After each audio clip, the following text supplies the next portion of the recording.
Hello, everyone, and thank you for joining us on day 2 of the Rustbelt Ramble 2023.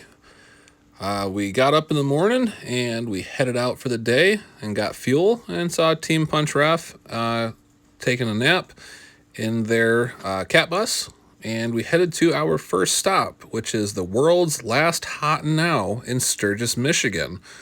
Unfortunately, they were not open for the day, but the owner was there and was really happy that they got put on the map and as a checkpoint for the day, and handed us a whole bunch of stickers to hand out to the other rally teams. And I really hope that we are able to make it back there soon with the meep and get some delicious Hot and Now burgers. They are just as good as I remember them, and we can't wait to go back. After which, we headed to a windmill factory building down in Kendallville, Indiana. Turns out the building is 113 years old. And Flint and Walling Company was the manufacturer of the windmills. So we decided to stop there and get a picture of the building, which was in very good condition for being as old as it is. As we got done at that stop, I realized that we were tagged by MARS, the Michigan Automotive Relic Society, while at Hot and Now when their leader or chairman, John Zomer, was there. So that was pretty cool. After which, we went to the Mid-America Windmill Museum in Kendallville, Kendallville, Indiana, and got a picture there. We had noticed our brakes and our clutch were acting up on the way to the stop, and we checked things out but couldn't find any issues, so we kept on. We went to the Auburn Cord Duesenberg Museum afterward in Auburn, Indiana, and got to talk to some people that were actually there for the show. And we did test out our off-roading capabilities of the Meep. As you can see here, it is less than impressive. But we had a good time and got to talk to some people, and they asked us what we were doing. And, we explained what the Lemons Rally was, and so they got to know what it was. We ended up going to the Endless Loaf of Bread in Fort Wayne, Indiana next, and getting a picture, and I was hungry, so I decided to try some. How's the bread? The bread was pretty good, but unfortunately we couldn't eat all of it and headed to our next stop at the Fun Farm in Fort Wayne, Indiana. It was closed when we were there. It kind of reminded me of an abandoned amusement park. And one of these days when I'm back there in Fort Wayne, I'll swing by and see what's going on. Afterwards, we stopped at the Lemons Rally Insanely Out of the Way Checkpoint Challenge, which was doing the shoe tree down in Albany, Indiana for 150 extra points. It actually added about 3 hours to our day and about 90 miles, I believe, of driving. But it was definitely worth it for the extra points. And here we're going to add some shoes to the tree. We were going to paint Mike's shoes he brought along with us chrome, but unfortunately the chrome paint wasn't working, so we decided to settle for some extra pink paint that we had from painting the Meep in the first place. It was kind of cool. There used to be a shoe tree actually north of Cadillac, Michigan, off of Highway 131 for many, many years, and I don't know if it got cut down or if it blew down, but it's no longer there. So Mike got the shoes all painted up, and we're going to add them up in the tree. Since Mike is a lot better at throwing than I am, I gave him the job of doing that. We did find some pairs of shoes on the ground. I did attempt to throw them back in the tree, but I almost actually hit Matt from Forgotten Dailies, who was with us on our adventure this time. They were following us, and didn't make him in the tree, nor did I hit him, but we decided to swing through the town of Albany on the way out and take ourselves a picture of the runabout that Albany, Indiana used to produce in 1907 there. before heading to our next checkpoint at the Four Presidents Corner in Monroeville, Indiana. That took us about an hour and a half to get there from our stop there at the Shoe Tree. It was pretty cool because there's 4 different counties that intersect at this corner, and they're all named after different presidents.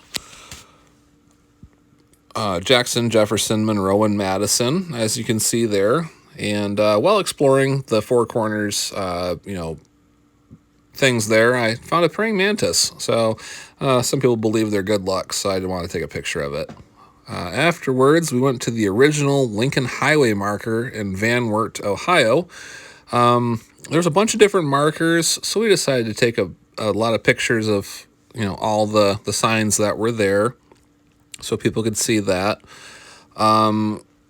There was the original marker there, and we had also learned about another marker that was on the sidewalk, which will be coming up here in a second, and another one on a building that was, for some reason, they were saying that was the original marker, so we decided to get pictures in front of every single one just to make sure we had our bases covered and would get points. And the little potato there was actually part of the Lemons Rally Patented Feats of Dumbness. We had to acquire a potato and make it a Sir Sputicus Noggin doll, not to be confused with Mr. Potato Head, and make it represent our team.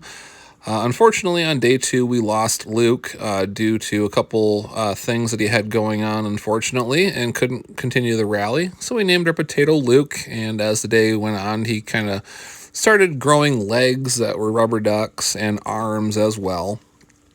Here we are at the Lemons Rally Find It, which is actually the location of the Leiderkrantz cheese factory, which is gone due to a few fires back in the day.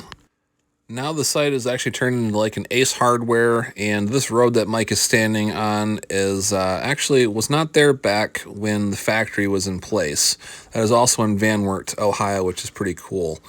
We next stopped at the Penguin Crash in Gomer, Ohio, which is actually, just a play on words, it's actually the crash site of the snow cruiser. Definitely something to look up. I found it quite fascinating about the snow cruiser and how they were trying to explore the Arctic in a vehicle with no tread on the tires, and it was way too heavy for the exploration of the Arctic. The shoe there was the one I actually almost hit Matt with, and he was gracious enough to tie it to the rear bumper of the car. Here you can see I'm attempting to hold up the exhaust on the car, which unfortunately broke off and was causing a severe vibration while it was rubbing on one of the mounts.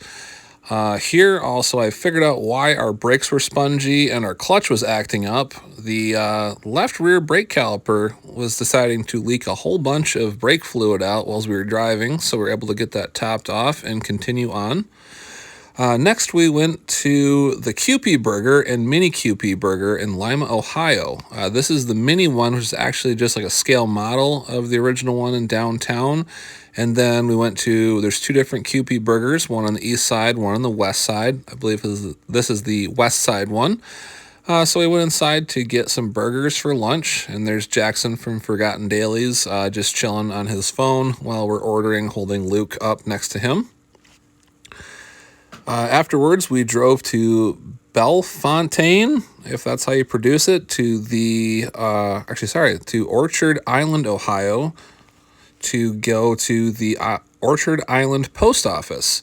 It was pretty cool. It was on a little island, so we were able to pull up next to it, take our picture, and get some history on that. It was pretty cool. Afterwards, we headed to the 19th century concrete street in Bellefontaine, Ohio, which is the oldest concrete street, I believe, in the world. It's actually in better condition than most of the roads in Michigan. So we got to take a bunch of photos of like the markers and historic landmark things around there, and just check out the history of the town. I had never been there before, so it was pretty cool to see a lot of the architecture and how it's still kind of like stuck in the old times, if you will. It really hasn't modernized, and it's kind of nice to see places that kind of keep the history around so it's not lost to time. Afterwards, we stayed in the city of Bellefontaine, Ohio, and headed to Campbell Hill, which is supposedly the highest elevation in Ohio. Unfortunately, we didn't really believe it was the highest elevation, but well, the sign said it, so we had to believe it. There was actually like a school there, or a technical center, which was also on the property. So we checked it out and checked out the view, which unfortunately was blocked by a lot of trees and everything like that.